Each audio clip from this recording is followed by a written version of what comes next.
हरे कृष्णा। सभी भक्तों का हार्दिक स्वागत है इस डेली श्रीमद् भागवत जी को में। तो हम लोग श्रीमद् भागवतम के पहले स्कंद के 6 अध्याय तक चर्चा किए थे। अभी 7वें अध्याय से आज शुरू करेंगे।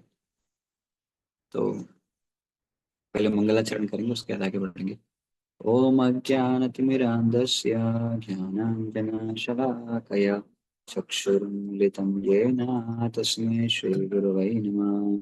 श्रीचैतन्यमनोभीष्टं स्थापितं येन भूतले स्वयं रूपः कदा मह्यं ददाति स्वपदान्तिकं। वन्देऽहं श्रीगुरो श्रीयुतापदकमलं श्रीगुरुन् वैष्णवांश्च श्रीरूपं साग्रजातं सहगणा रघुनाथान्वितं तं सजीवं साद्वैतं सावधूतं परिजनसहितं कृष्णचैतन्यदेवं श्रीराधा कृष्णपादां सहगणा ललिता श्रीविशाखान्तांश्च नमो विष्णुपादाय कृष्णपृष्ठाय भूतले श्रीमते भक्तिवेदान्त स्वामिनिति नामिने। नमस्ते सारस्वते देवे गौरवाणी प्रचारिणे निर्विशेष शून्यवादी पाश्चात्य देशतारिणे। हे कृष्ण करुणा सिंधो दीनबंधो जगतपते गोपेश गोपिका कांत राधा कांत नमोस्तुते। तप्त कांचना गौरांगी राधे वृंदावनेश्वरी वृषभानुसुते देवी प्रणमामि हरिप्रिये। वाञ्छाकल्पतरुभ्यश्च कृपासिन्धुभ्यश्च पतितानां पावनेभ्यो। जय श्री कृष्ण चैतन्य प्रभु नित्यानंद श्री अद्वैत गदाधर श्रीवासादि गौरभक्तवृंद। हरे कृष्णा कृष्णा कृष्णा हरे हरे हरे राम राम राम हरे हरे। नमो भगवते वासुदेवाय वासुदेवाय। नमो भगवते वासुदेवाय। नारायणं नमस्कृत्यं नरं चैव नरोत्तमं देवीं सरस्वतीं व्यासं ततो जयमुदीरये।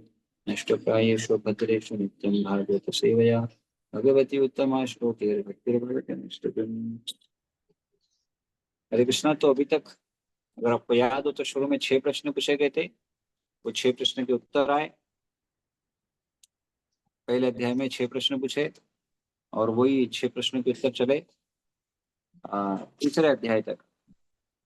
फिर चौथे अध्याय में फिर से 3 प्रश्न पूछे और पांचवा और छठा अध्याय जो है वो पहले ही प्रश्न का उत्तर देते देते चला गया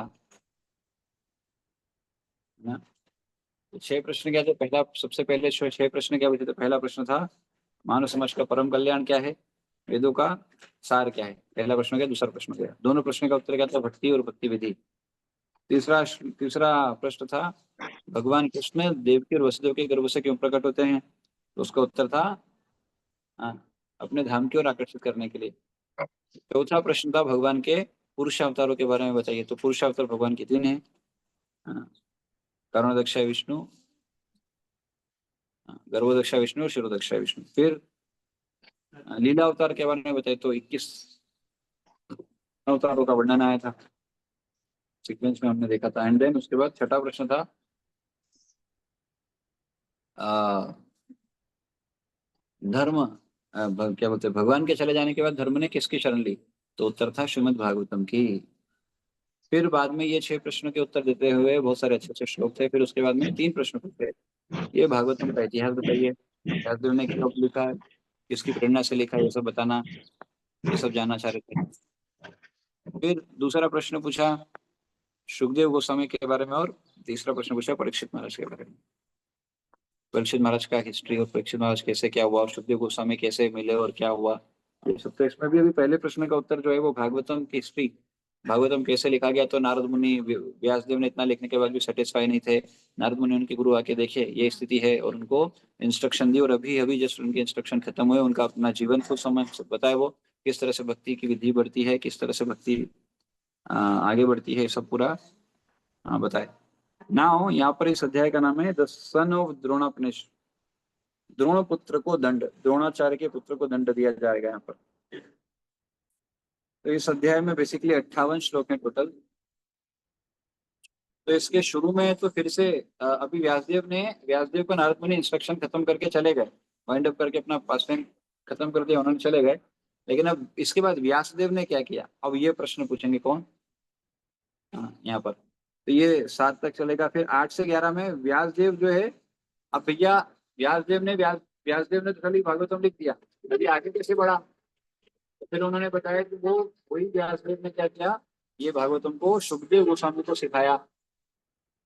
हाँ, और फिर बाद में दूसरे प्रश्न का उत्तर चालू करेंगे। दूसरा प्रश्न क्या था, ये तीसरे प्रश्न की जो सेकंड कैटेगरी है, सेकंड दूसरी बार जो प्रश्न पूछे 3, उसमें से दूसरा प्रश्न क्या है, परीक्षित महाराज के बारे में। तो परीक्षित महाराज के बारे में यहाँ पर वर्णन आएगा।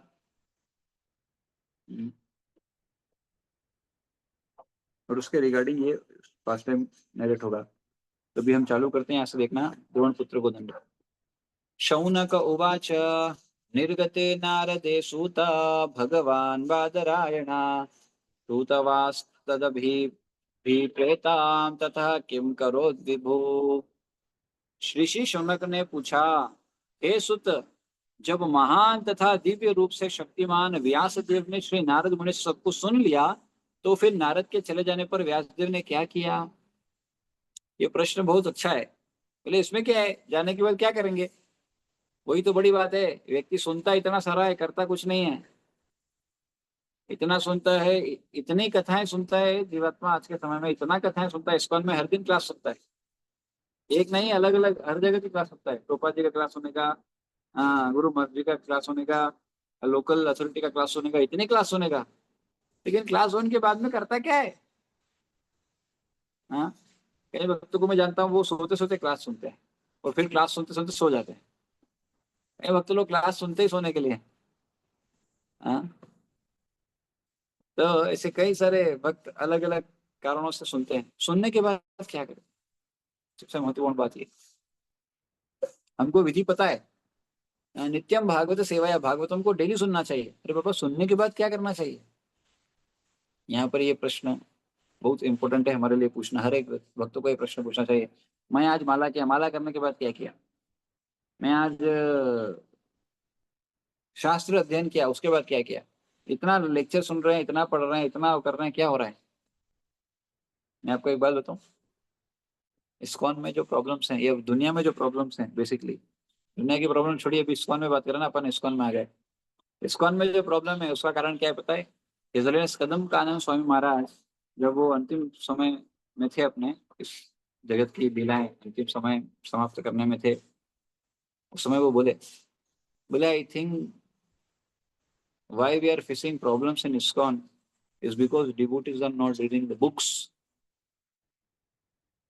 क्योंकि भक्त लोग शास्त्र नहीं पढ़ते हैं, शास्त्र नहीं पढ़ते हैं, इसलिए सारी समस्या है। और ये बहुत बड़े लेवल पर सच बात है, क्योंकि ISKCON में बहुत कम लोग शास्त्र पढ़ते हैं, बहुत कम लोग। जबकि बनाए सोसाइटी है, उसका 7 पर्पस, उसमें से एक पर्पस यही है, स्क्रूटिनाइजिंगली शास्त्र की अध्ययन करवाना करना।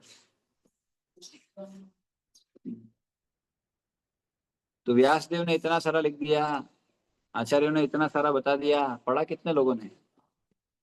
अच्छा, ये बात भी है कि अभी कोई बोले कि मैं उज्जवल नीलमणि पढ़ना है मेरे को, हाँ, हम आचार्यों के क्या बोलते हैं, भाष्य पढ़ना है, तो उसके लिए शास्त्र अधिकार भी एक चीज होती है। भैया कौन सा शास्त्र पढ़ने के आप अधिकारी हो फिलहाल, हाल फिलहाल, वो भी समझना चाहिए। कोई आया 1 साल नहीं और बोलेगा कि मैं विश्वनाथ चक्रवर्ती ठाकुर को पढ़ूंगा, अभी सीधा उनकी कमेंट्री पढ़ूंगा। तो you may have desire but you are not, you may not be eligible to read the scripture, that particular scripture, therefore शास्त्र अधिकार भी जरूरी है। इसलिए जीवात्मा को पहले तो प्रभुपाद जी के ग्रंथ तो पढ़े, प्रभुपाद जी ग्रंथ ही नहीं पढ़े अभी, कम से कम एक बार तो पढ़े। कहा तो ऐसा रहता है, if you have read the book 3 times then you read the book। अगर आपने कोई भी ग्रंथ को, कोई भी शास्त्र को, कोई भी किताब को, ग्रंथ को 3 बार पढ़ा है, तब जाके आपने उसको पढ़ा है। इसलिए आप देखो, शास्त्र में हर जगह 3 बार 3 बार 3 बार आवृत्ति होता है, पुनरावृत्ति कराया जाता है। आप देखो, हम लोग बोलते हैं ओम नमो भगवते वासुदेव, कितने बार बोलते हैं, 3 बार बोलते हैं ना। श्लोक को भी इस्कॉन में ऐसा ही नहीं, हमें 3 बार बोलते हैं। आप देखो स्वयं श्लोक भी हम देखते हैं, उसमें क्या है, हरे नाम हरे नाम हरे नाम 3 बार बोला गया। हरे नाम हरे नाम हरे नाम एवं केवलम कलो नास्ते व गतिरन्यथा, और इधर भी नास्ते व 3 बार बोला गया है। तो 3 बार बोलने का कारण क्या है? 3 बार क्यों बोला जाता है? एक बार बोलने में काम नहीं चलता है क्या? 3 बार बोलना पड़ता है। इसलिए आप देखो, वो कोर्ट में भी वो जो जज होता है वो ठोकता है, ऑर्डर ऑर्डर ऑर्डर, 3 बार, वो भी 3 बार बोलते हैं। हाँ, ऐसे ही वो आप देखो, अ, मुसलमान धर्म में वो बोलते हैं, कबूल है, कबूल है, कबूल है, और फिर तलाक है, तलाक है, तलाक है। तो 3 बार, 3 बार का सिद्धांत क्या है? 3 बार का सिद्धांत ये है, जब भी कोई चीज पे एम्फेसिस करना होता है उसको रिपीट किया जाता है, उस पे जोर देना होता है उसको रिपीट किया जाता है। हाँ, इसलिए रिपीट किया जाता है 3 बार, कम से कम 3 बार कोई चीज बोली मतलब ये है, ये बहुत महत्वपूर्ण है, इसलिए इसको सुनना ही है, इसको ध्यान देना है, इसलिए 3 बार कम से कम रिपीट किया जाता है। One of the reason is this. तो जीवात्मा रोज पढ़ रहा है, सुन रहा है, हाँ, उसके बाद क्या कर रहा है? ये प्रश्न हमको पूछना चाहिए। कई वक्त बोलते हैं, प्रभु जी मैं रोज 16 माला करता हूँ, पर उसके बाद ये कोई नहीं पूछेगा उससे, 16 माला के बाद क्या करते हैं आप? तो जी मैं सुबह सुबह 16 माला कर लेता हूँ, फिर भी मेरी आदतें जा रही है, क्यों? क्योंकि दिन भर फिर क्या करता है वो? टाइम पास करता है, दिन भर फालतू की चीजें करता है। तो भैया, कृष्णा कॉन्शियसनेस में 24 घंटे एंगेज रहना पड़ेगा। 16 माला का नियम है, वो मिनिमम है, ज्यादा भी कर सकते हैं। नहीं तो दूसरी एक्टिविटी करो ना, शास्त्र पढ़ो, आ, आपका जो कार्य है वो करो, फिर मजा ले, फिर कोई समस्या किसी के जीवन में आए ऐसी, एंगेज नहीं रहता है वो। तो यहाँ पर इसलिए पूछ रहे, ऋषि शौनक ने कहा, हे सुजय महान तथा दिव्य रूप से शक्तिमान व्यासदेव ने श्री नारद मुनि से सबको सुन लिया। तो फिर नारद के चले जाने पर व्यासदेव ने क्या किया? इस अध्याय में श्रीमद् भागवत के वर्णन के किए जाने के लिए संकेत मिलता है, क्योंकि महाराज परीक्षित को अपनी माता के गर्भ में चमत्कारी ढंग से बचा लिए गए थे। यह घटना आचार्य द्रोण के पुत्र द्रोणी अश्वत्थामा के कारण घटित हुई, जिसने द्रौपदी के 5 पुत्रों को सोते हुए में मार डाला, और जिसके लिए अर्जुन ने उसे दंडित किया। इस महापुराण श्रीमद् भागवत का शुभारंभ करने के पूर्व श्री व्यासदेव ने समाधि द्वारा सारे सत्य की अनुभूति प्राप्त कर ली। तब सुत गोस्वामी बोल रहे, भैया उन्होंने क्या किया? शौनक ऋषि ने पूछा प्रश्न, सुत गोस्वामी को, सुत गोस्वामी बोल रहे, सूत उवाच ब्रह्म नद्यां सरस्वत्याम् आश्रमा पश्चिमे तटे शम्या प्रास इति प्रोक्ता ऋषीणाम सत्रवर्धना। श्री सुत ने कहा, वेदों से घनिष्ठ रूप से संबंध सरस्वती नदी के पश्चिमी तट पर शम्याप्रास नामक स्थान पर एक आश्रम है, जो ऋषियों के दिव्य कार्यकलापों को संवर्धित करने वाला है।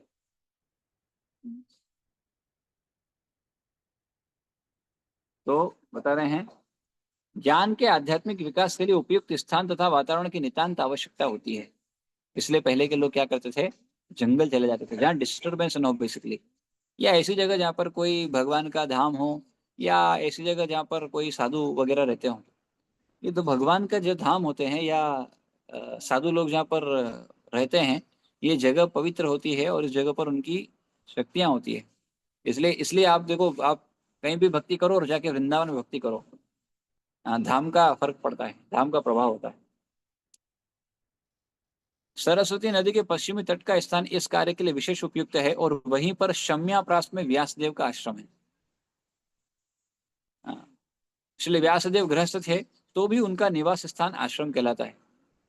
देखिए, आश्रम किसको कहा जाता है? आश्रम का अर्थ है, हाँ, गुरु का आश्रम। एक्चुअली आश्रम शब्द का जो रियल मीनिंग है वो ये है, गुरुकुल, जहाँ पर गुरु के साथ वो वास करता है, या फिर गुरु का आश्रम हो जहाँ पर वो वास करता है। तो ऐसा शास्त्र कहता है कि किसी भी जीवात्मा को कभी भी आश्रम से अलग रहना ही नहीं चाहिए, आश्रम में ही रहना चाहिए। या तो गुरुकुल में, या तो गुरु के आश्रम में रहे, या तो गृहस्थ आश्रम में रहे, बीच में नहीं रहना चाहिए। हाँ,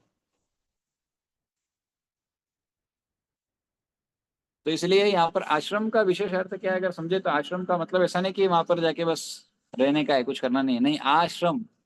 एक वक्त इसको बहुत सुंदर होते थे, बोले आश्रम, आओ और श्रम करो, यही है आश्रम। पर किसके लिए श्रम करो? श्रम करो भगवान कृष्ण के लिए।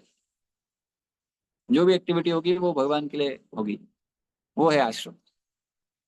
तो श्रील व्यासदेव गृहस्थ थे तो भी उनका निवास स्थान आश्रम कहलाता है। आश्रम वह स्थान है जहाँ आध्यात्मिक कार्यकलाप सर्वोपरि होता है, फिर चाहे वह स्थान किसी गृहस्थ का हो या तपस्वी का। It doesn't matter, both are ashram. ब्रह्मचर्य आश्रम इज ऑल्सो आश्रम, गृहस्थ आश्रम इज ऑल्सो आश्रम, दोनों आश्रम है। संपूर्ण वर्णाश्रम पद्धति इस प्रकार नियोजित है कि जीवन की प्रत्येक अवस्था आश्रम कहलाती है। इसलिए आप देखो, ब्रह्मचारी, गृहस्थ, वानप्रस्थ और संन्यास आश्रम, ये चारों आश्रम कैटेगरी है। तो व्यक्ति को कभी भी बिना आश्रम के रहना नहीं चाहिए, हमेशा उसको आश्रम में रहना चाहिए। इसका अर्थ यह हुआ कि इन सबों में आध्यात्मिक संस्कृति एक सामान्य लक्षण है। ब्रह्मचारी, गृहस्थ, वानप्रस्थ तथा सन्यासी सारे एक ही जीवन लक्ष्य अर्थात परमेश्वर के साक्षात्कार से संबंधित है। अतएव जहां तक आध्यात्मिक संस्कृति की बात है, इनमें से कोई भी कम महत्वपूर्ण नहीं है। अंतर तो केवल वैराग्य के आधार पर औपचारिकता का होता है, सिर्फ औपचारिकता आधार है वैराग्य, और उसका वो है औपचारिकता है ये सिर्फ। लेकिन इसी को हो हल्ला बना दिया जाता है, नहीं ब्रह्मचारी आश्रम इज द बेस्ट आश्रम, गृहस्थ आश्रम इज द बेस्ट आश्रम। बारा बाबा, आश्रम इज नॉट बेस्ट, उसमें रह के व्यक्ति क्या बेस्ट कर रहा है उससे निर्धारित होगा वो आश्रम अच्छा है कि कैसा है। सन्यासी अपने व्यावहारिक वैराग्य के बल पर ही सम्मान की दृष्टि से देखे जाते हैं। हाँ, लेकिन ये बात सही है, दुनिया में वैराग्य जो होते हैं उनको सम्मान करते हैं सब लोग, क्योंकि छोड़ना मुश्किल है, पकड़ना आसान है, छोड़ना मुश्किल है। हाँ, देन कम्स तस्मिन् स्वाश्रमे व्यासो बदरी षण्ड मंडिते उपस्पृश्य प्रणीदध्यो मनः स्वयं। उस स्थान पर बेरी के वृक्षों से घिरे हुए अपने आश्रम में श्रील वेद व्यास शुद्धि के लिए जल का स्पर्श करने के बाद ध्यान लगाने के लिए बैठ गए। श्री सुत हाँ, अपने गुरु श्री नारद मुनि के आदेशानुसार व्यासदेव ने ध्यान के उस दिव्य स्थान में अपने मन को एकाग्र किया। तो यद्यपि कोई भी कार्य करना होता है तो क्या करना चाहिए, जल से आचमन करना चाहिए, शुद्धिकरण करना चाहिए। इसलिए हम भी आचमन करते हैं ना, ओम केशवाय नमः, फिर ओम नारायणाय नमः, ओम माधवाय नमः, एंड देन ओम ओम केशवाय नमः, ओम नारायण नमः, ओम माधवाय नमः, ओम गोविंदाय नमः करके छोड़ देते हैं। और उसके बाद फिर बोलते हैं ओम पवित्र पवित्र वा सर्वास्थागत पिबा यह स्मृत पुंडरीकाक्षम स बाह्य अभ्यंतर शुचि, ये शुद्धिकरण मंत्र है। और उसके बाद में छोड़ देते हैं, तो ये इससे शुद्धिकरण हो जाता है पूरी तरह से। हाँ, ये सबको बोलना चाहिए, ऐसा नहीं कि सिर्फ सबको बोल, सब बोल सकते हैं, इसमें कोई वो नहीं इस मंत्र को बोलने में। और इसके बाद फिर क्या किया उन्होंने, तो बता रहे हैं विजन। व्यासदेव देखे क्या, भक्ति योगेन मनसी सम्यक प्रणिहिते अमले अपश्यत पुरुषम पूर्ण मायाम च तदपाश्रयम। इस प्रकार उन्होंने भौतिकता में किसी लिप्तता के बिना भक्तिमय सेवा भक्ति योग से बंध कर अपने मन को पूरी तरह एकाग्र किया। इस तरह उन्होंने परमेश्वर के पूर्णतः अधीन उनकी बहिरंगा शक्ति के समेत उनका दर्शन किया। परम सत्य का सम्यक दर्शन केवल भक्ति योग द्वारा ही किया जा सकता है। इसकी पुष्टि श्रीमद् भगवद गीता में हुई है। मनुष्य केवल भक्तिमय सेवा द्वारा ही पूर्ण पुरुषोत्तम भगवान की सही सही अनुभूति प्राप्त कर सकता है, और ऐसे पूर्ण ज्ञान के बल पर ही वह भगवत धाम में प्रवेश कर सकता है। निराकार ब्रह्म या अंतर्यामी परमात्मा के अपूर्ण ज्ञान से पूर्ण ब्रह्म की अधूरी प्रतीति करके कोई भगवत धाम में प्रवेश नहीं पा सकता। तो इसलिए नारद ब्रह्म निराकार ब्रह्म जो वादी है या परमात्मा वादी है, ये पूर्ण ब्रह्म की अधूरी प्रतीति से भगवत धाम में नहीं जा सकते। शिल नार यद्यपि ये भक्त हैं लेकिन हाँ, भगवत धाम जाने के अधिकारी नहीं होते। शिल नारद ने शिल व्यासदेव को उपदेश दिया कि वे भगवान तथा उनकी दिव्य लीलाओं के ध्यान में निमग्न हो जाए। शिल व्यासदेव को ब्रह्म तेज नहीं दिखलाई पड़ा, क्योंकि यह पूर्ण दृष्टि नहीं है। उनको ऐसा नहीं कि भगवान रोशनी मिले, रोशनी के रूप में बोले ये रोशनी लो ये हूँ मैं, ऐसा नहीं हुआ। पूर्ण स्वरूप देख पाए, क्योंकि भक्ति योग से ही पूर्ण स्वरूप देखता है व्यक्ति। पूर्ण दृष्टि तो भगवान का व्यक्तित्व है, जिसकी पुष्टि भगवत गीता 7.19 में हुई है। वासुदेव सर्वमिति, और वो स महात्मा सुदुर्लभ, ऐसा महात्मा तो और बहुत दुर्लभ है। उपनिषदों में भी इस बात की पुष्टि की गई है कि भगवान वासुदेव निर्विशेष ब्रह्म के हिरण्य में हिरण हिरण हिरणमयेन प्रात्रेण द्वारा आच्छादित है। हाँ, और जब भगवत कृपा से यह आवरण हटता है तभी भगवान का वास्तविक मुख का दर्शन होता है। पर ब्रह्म को यहाँ पर पुरुष या व्यक्ति कहा गया है। परम भगवान का उल्लेख अनेक वैदिक ग्रंथों में हुआ है और भगवत गीता में तो पुरुष की पुष्टि सनातन तथा आदि पुरुष के रूप में हुई है। भगवान पूर्ण पुरुष है। परम पुरुष की अनेक शक्तियां होती है, जिनमें से अंतरंगा, बहिरंगा तथा तटस्था शक्तियां विशेष रूप से महत्वपूर्ण है। यहाँ पर बहिरंगा शक्ति का वर्णन हुआ है, जैसा कि उसके कार्यकलापों के वर्णनों से स्पष्ट हो जाएगा। अंतरंगा शक्ति परम पुरुष के साथ उसी प्रकार हुई रहती है जिस प्रकार चांद के साथ चांदनी रहती। हाँ, चांद के साथ चांदनी रहती है। और one of the reason of Shiv ji को देखा आपने, शिव जी को चंद्रमा लगा हुआ है। शिव जी चंद्रमा क्यों धारण करते हैं? उनका भाव ये है क्योंकि चंद्रमा क्या है, भगवान और भगवान के साथ बहुत विशेष रूप से जुड़ा हुआ है। कैसे? हाँ, तो कृष्ण चंद्र और रामचंद्र हम बोलते हैं। चंद्र जिनके भी बाद में लगता है उनकी महिमा बढ़ाता है, ऐसा कहते हैं। ऑफकोर्स ऐसा नहीं कि भगवान की महिमा बढ़ा रहा है, भगवान के साथ जुड़ने से चंद्रमा की महिमा है। इसलिए शिव जी धारण किए, बोले यार आप तो मेरे आराध्य भगवान के साथ लगे हुए हैं उनके नाम में, इसलिए मैं आपको अपने, यद्यपि वो पूर्ण चंद्र नहीं था, अर्ध चंद्र था, फिर भी उसको धारण करते हैं शिव जी। तो चांद के साथ चांदनी रहती है। बहिरंगा शक्ति की तुलना अंधकार से की गई है क्योंकि यह जीवों को अज्ञान के अंधकार में रखती है। अपाश्रयम शब्द इस बात का सूचक है कि यह शक्ति पूर्ण रूप से भगवान के वश में होती है। अंतरंगा शक्ति या पराशक्ति माया भी कहलाती है, किंतु यह आध्यात्मिक माया होती है, अर्थात परम जगत में ही यह प्रकट होती है। जब कोई इस अंतरंगा शक्ति के आश्रय में आता है तो भौतिक अज्ञान का अंधकार तुरंत दूर हो जाता है। यहाँ तक कि जो आत्माराम है अर्थात जो समाधिस्थ है, वे भी इस माया के अंतरंगा शक्ति के का आश्रय ग्रहण करते हैं। भक्तिमय सेवा या भक्ति योग इसी अंतरंगा शक्ति का कार्य है। इस प्रकार अपरा शक्ति या भौतिक शक्ति के लिए कोई स्थान नहीं रह जाता। जिस प्रकार आध्यात्मिक प्रकाश के तेज के समय के समक्ष अंधकार को कोई स्थान नहीं मिल पाता, ऐसी अंतरंगा शक्ति निराकार ब्रह्म बोध से मिलने वाले आध्यात्मिक आनंद से भी बढ़कर है। भगवत गीता में कहा गया है कि निराकार ब्रह्म तेज भी भगवान श्री कृष्ण के परम व्यक्तित्व से उद्भूत है। साक्षात श्री कृष्ण के अतिरिक्त अन्य कोई परम पुरुष नहीं हो सकता, जैसा कि आगे के श्लोकों में बताया जाएगा। तो व्यासदेव को विजन में भगवान दिखे। अब प्रश्न ये आता है, व्यासदेव माया देखने का कारण क्या है? व्यासदेव माया क्यों क्यों देखे? हाँ, भौतिकता वाले उसको क्यों देखे? तो अब यहाँ पर उसका वर्णन आ रहा है। यया सम्मोहितो जीव आत्मानां त्रिगुणात्मकं परोऽपि मनुतेनर्थं तत्कृतं चाभिपद्यते। जीवात्मा तीन गुणों से अतीत होते हुए भी इस बहिरंगा शक्ति के कारण अपने आप को भौतिक पदार्थ की उपज मानता है और इस प्रकार भौतिक कष्टों के फलों को भोगता है।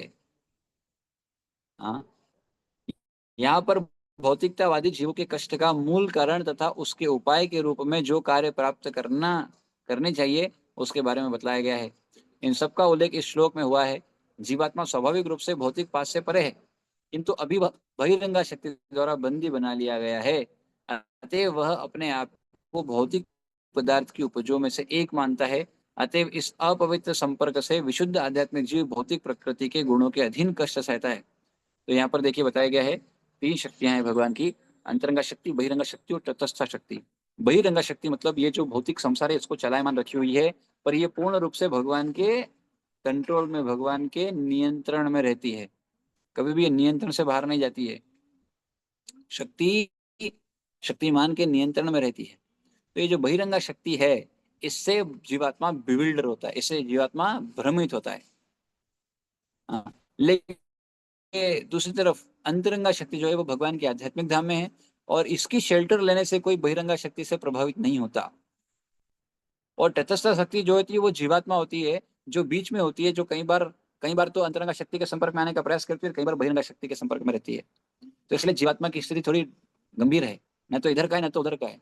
जो व्यक्ति बीच में रहता है उसकी हालत खतरनाक है, उसको कुछ मतलब नहीं होगा। तो भक्ति करना है तो अच्छे से करना है, नहीं तो नहीं करना है। नहीं करने से तो कोई लाभ नहीं होगा, करना है तो अच्छे से ही करना है, आधा अधूरा से करने से भी कोई लाभ नहीं होगा। इसलिए कोई भी कार्य करना है तो उसको अच्छे से करना है, ऐसा बस ऐसे ही करने से कोई अर्थ नहीं है। हाँ, और विशेष रूप से भक्ति। और इसलिए हम देखिए, हाँ, ठीक रूप से जब तक नहीं करेंगे तब तक उसका कोई सही रूप से लाभ नहीं मिलेगा और उल्टा उससे परेशानी ज्यादा होगी जब ठीक से विधि को पालन नहीं करेगा व्यक्ति। तो ये जो तीन शक्तियां हैं हाँ, इसमें जो बहिरंगा शक्ति है वो जीवात्मा को बंदी बना ली है। तीन गुण के माध्यम से ये कार्य कर रही है। और ये तीन गुण, यद्यपि जीवात्मा जो है वो तो आध्यात्मिक है, पर चूंकि ये भौतिक जगत में भौतिक क्या बोलते हैं बहिरंगा शक्ति के संपर्क में होने से वो बिविल्डर हो चुका है। वो अपने आप को शरीर मान लेता है आत्मा की जगह, और वो इसी भ्रम में जीता है जीवन भर। और भगवान अपने भक्तों को भेजते हैं ताकि जीवात्मा को का ये जो आवरण है इसको हटाए और भक्ति उनको दे, और भक्ति से धीरे धीरे जब वो आवरण हटाता है तब उसको कृपा मिलती है।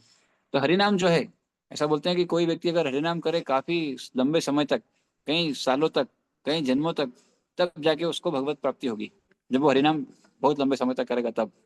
लेकिन अगर उसको जल्दी भगवान प्राप्ति करनी है तो उसको ऐसे रसिक वैष्णव का संग करना चाहिए जिनका ऑलरेडी हरिनाम में रुचि है, जिन्होंने हरिनाम को ऑलरेडी साथ दिया हो। ऐसे भक्तों का उसको संग करना चाहिए, तब जाके उसको बहुत तीव्रता से भक्ति में प्रोग्रेस होगा। हाँ, तो क्योंकि वो निकल चुके हैं, जो निकल चुके हैं उनके संग से हम निकल सकते हैं, अपने प्रयास से तो बहुत टाइम लगेगा। इसलिए साधना सिद्ध बहुत मुश्किल से होता है। साधना से सिद्ध होते हैं होने वाले बहुत कम लोग हैं, होते ही नहीं, हो ही नहीं पाएंगे, बहुत मुश्किल है। लेकिन कृपा से सिद्ध बहुत आसानी से हो जा सकता है। तो कृपा सिद्ध होने के लिए साधना तो करनी होगी, बिना साधना के नहीं होगा, है ना।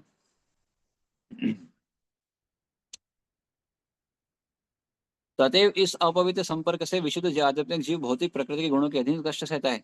जीवात्मा भ्रमवश अपने को, हाँ, तो जीवात्मा भ्रमवश अपने को भौतिक पदार्थ मान बैठता है। इसका अर्थ यह हुआ कि भौतिक स्थिति के बस में होने के कारण उसके सोचने, अनुभव करने तथा चाहने की वर्तमान विकृति विधि उसके लिए स्वाभाविक नहीं है, तो भी सोचने, अनुभव करने तथा चाहने का उसका अपना सामान्य तरीका होता है। जीव अपनी मूल अवस्था में सोचने, अनुभव करने तथा चाहने की शक्ति से रहित नहीं होता। भगवद गीता में भी पुष्टि हुई है कि बद्ध जीव का वास्तविक ज्ञान अज्ञान से ढका रहता है। इस प्रकार यहाँ इस सिद्धांत का खंडन हो जाता है कि जीवात्मा परम निराकार ब्रह्म है। ऐसा हो ही नहीं सकता, क्योंकि जीवात्मा की अपनी मूल अबद्ध अवस्था में भी अपनी चिंतन शैली होती है। वर्तमान बद्ध अवस्था बहिरंगा शक्ति के प्रभाव के कारण है, जिसका अर्थ यह है कि परमेश्वर पृथक रहते आते हैं और मोहमयी शक्ति माया पहल करती है। भगवान कभी नहीं चाहते कि जीवात्मा बहिरंगा शक्ति द्वारा भरमाया जाए। बहिरंगा शक्ति भी इस तथ्य से भली भांति परिचित है, किंतु वह अपनी मोहिनी शक्ति से विस्मृत जीव को भरमाए रखने का अकृतज्ञ कार्य करती है। भगवान भ्रामिका शक्ति के कार्य में कोई बाधा नहीं डालते, क्योंकि उसके ये कार्य बद्ध जीव को सुधारने के लिए आवश्यक होते हैं। कोई स्नेहिल पिता नहीं चाहता कि अन्य कोई व्यक्ति उसके संतान को प्रताड़ित करे, तो भी वह अपने उद्दंड पुत्र को सुधारने के लिए कठोर व्यक्ति के संरक्षण में सौंप देता है। लेकिन साथ ही सर्व स्नेहिल सर्वशक्तिमान पिता बद्ध जीवों को भ्रामिका शक्ति माया के चंगुल से छुटकारा दिलाने के लिए उत्सुक रहते हैं। राजा अवज्ञाकारी नागरिकों को बंदी गृह की चार दीवारी के भीतर डाल देता है, लेकिन कभी कभी बंदी को राहत देने की इच्छा से वह स्वयं बंदी गृह में जाता है और उनसे हाँ, सुधरने के लिए कहता है, और उसके ऐसा करने पर वह बंदी को मुक्त कर देता है। इसी प्रकार परमेश्वर अपने राज्य से भ्रामिका शक्ति के राज्य में अवतरित होकर भगवत गीता के रूप में राहत देते हैं, जहां पर वे व्यक्तिगत रूप से सुझाव देते हैं। यद्यपि भ्रामिका शक्ति पर विजय पाना दुष्कर है, तो भी यदि कोई भगवान के चरण कमलों के शरण में आता है तो भगवान के आदेश से वह मुक्त हो जाता है। क्या सुंदर उदाहरण है, हाँ? इतना बढ़िया उदाहरण है। तो कोई पिता नहीं चाहता उसके बेटे को कष्ट देना, पर चूंकि बच्चे को अच्छा ट्रेनिंग देने के लिए, सुधार करने के लिए वो ऐसे टीचर के मार्गदर्शन में देता है जो टीचर उसको भूत मारता है और वो टीचर से डरता है, कपकपाता है।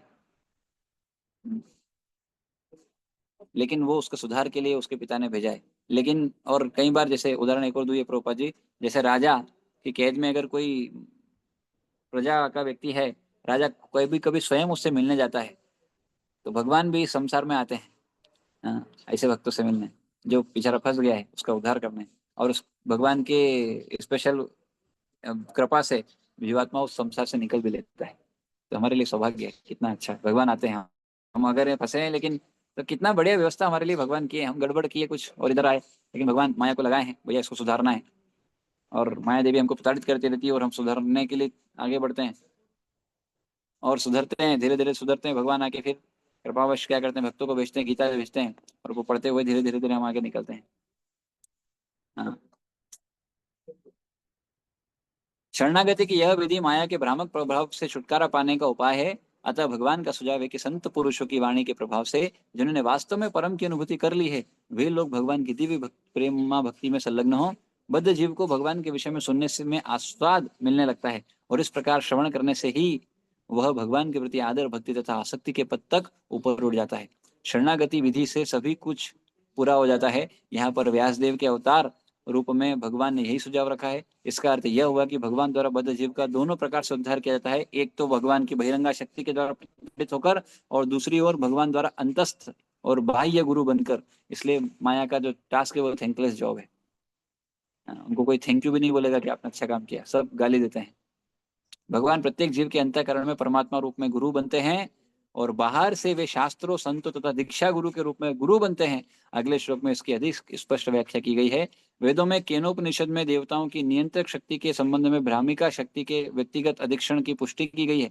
यहाँ पर भी यह स्पष्ट कहा गया है कि जीवात्मा बहिरंगा शक्ति द्वारा व्यक्तिगत सामर्थ्य में नियंत्रित होता है। इस प्रकार जो जीव बहिरंगा शक्ति के नियंत्रण में आ जाता है वह भिन्न रूप से अवस्थित होता है। फिर भी भागवत के इस कथन से स्पष्ट है कि वही बहिरंगा शक्ति पूर्ण पुरुषोत्तम भगवान के समक्ष निष्कृष्ट स्थिति पर रहती है। पूर्ण व्यक्ति या भगवान तक भ्रामिका शक्ति पहुंच भी नहीं पाती, क्योंकि वह केवल जीवों पर ही अपना कार्य कर पाती है। अतएव यह तो मात्र कल्पना है कि भगवान भ्रामिका शक्ति द्वारा भ्रमित होते हैं और बाद में जीव बन जाते हैं, तो ये तो सिद्धांत ही गलत है। यदि भगवान तथा जीव एक ही श्रेणी में होते तो व्यास देव के लिए इसे देख पाना संभव होता, और भ्रमित जीवों को भौतिक दुख का प्रश्न ही नहीं उठता, क्योंकि परमेश्वर सब कुछ जानते हैं। अतएव अनेक अद्वैतवादियों द्वारा भगवान तथा जीव को एक ही श्रेणी में रखने का प्रयास छिछोरी कल्पनाएं मात्र है। यदि भगवान तथा जीव एक से होते तो श्रील सुखदेव गोस्वामी भगवान की दिव्य लीलाओं का वर्णन करने का कष्ट ना उठाते, क्योंकि ये सब भ्रामिका शक्ति की अभिव्यक्तियां होती। श्रीमद् भागवत माया के चंगुल में कष्ट पाने वाली मानवता के लिए रामबाणोपचार है। अतएव श्रील व्यासदेव ने सर्वप्रथम बद्ध जीवों के वास्तविक रोध का निदान किया, जो है बहिरंगा शक्ति द्वारा भ्रमित होना। उन्होंने उन पूर्ण परम पुरुष के भी दर्शन किए, जिनसे भ्रामिका शक्ति बहुत दूर रहती है। यद्यपि उन्होंने रुग्ण बद्ध जीवों तथा रोग के कारण को दोनों को देखा। रोग के उपचार की विधियां अगले श्लोक में सुझाई गई है। निसंदेह भगवान तथा जीव दोनों ही गुणवत्ता की दृष्टि से समान है, लेकिन भगवान भ्रामिका शक्ति के नियंता है, जबकि जीव इसी भ्रामिका शक्ति द्वारा नियंत्रित होते हैं। इस प्रकार भगवान तथा जीव एक साथ अभिन्न तथा भिन्न है। दूसरा अंतर इस प्रकार है, भगवान तथा जीव के बीच का सनातन संबंध दिव्य है, अन्यथा वे माया के चंगुल से बद्ध जीव का उद्धार करने का कष्ट न लेते। इसी प्रकार से जीव को भी भगवान के प्रति अपने प्राकृतिक प्रेम तथा स्नेह को जगाने की आवश्यकता रहती है, और जीव की यही सर्वोच्च पूर्णता है। जीवन के इसी लक्ष्य को ध्यान में रखकर श्रीमद् भागवत में बद्ध जीवों का वर्णन हुआ है। अद्भुत! क्या इतना बढ़िया प्रभुपाद देती है, क्या सुंदर सुंदर चीजें। तो इसके आगे हम फिर कल चर्चा करेंगे। तो भगवान, तो व्यासदेव ने भगवान को देखा और उनकी भौतिक शक्ति को भी देखा, अलग अलग एक साथ, है ना। ऐसा नहीं कि, तो भगवान के नियंत्रण में देखी उन्होंने वो शक्ति, और उन्होंने देखा कि जीवात्मा को कष्ट का कारण क्या है, यही बहिरंगा शक्ति, और इसी से वो प्रभावित हैं। और इसलिए उन्होंने रेमेडी जो है वो अब दी है अगले श्लोक में। बहुत सुंदर अगला श्लोक है, तो इसको आगे कल चर्चा करेंगे। तो अभी एंड करते हैं। जय ग्रंथा श्रीमद् भागवतम की जय, जगत गुरु श्रील प्रभुपाद की जय, निताय गौ प्रेमानंदे हरि हरि बोल। 6 नंबर श्लोक से कल चर्चा करेंगे। अभिषेक प्रभु, अनिल प्रभु, भारती माता जी, श्री माता जी, मनीषा माता जी, निखिल प्रभु, प्रहर्ष प्रभु, राघव प्रभु, संध्या माता जी, शरद प्रभु और संगीता माता जी। यहाँ पर हम विराम देते हैं। किन्हीं को कुछ बोलना है तो बोल सकते हैं, अदरवाइज यहाँ पर एंड कर दो। ओके, तो यहाँ पर एंड करते हैं। श्रील प्रभुपाद की जय, निताय गौ प्रेमानंद हरि हरि बोल। हरे कृष्ण।